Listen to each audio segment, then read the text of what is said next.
One of my favorite stories at Christmas time is A Christmas Carol, the story about Ebenezer Scrooge.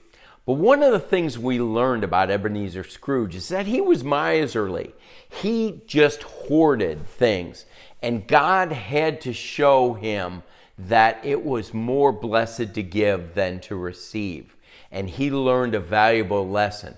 That lesson also is so important for us. I want you to be thinking about being a blessings broker. In development, being a blessings broker can be one of the best opportunities you have to share your organization with other people. First of all, remember that Scripture tells us that when people give, that God will bless His people when they give. People who are asked to give, it gives them an opportunity to trust God for something big. When you challenge someone to give, they're going to be blessed, but it also allows them to have their faith grow. It's been said that faith is like a muscle.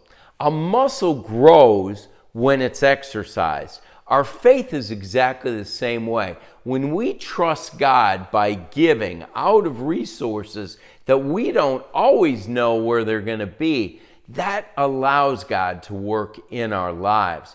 And lastly, trust God when we make a commitment. When God places an amount on our heart to give to an organization, trust God for that amount to come in. And allow God to work in and through you and circumstances in your life.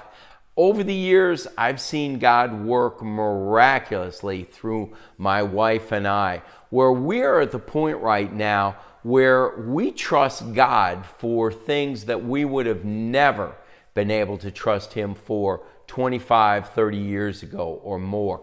And as a result, God has knitted us together and we are in sync so often in the areas of giving. And it's important that you realize as a development person that you can be a blessings broker, and that is a great responsibility to have.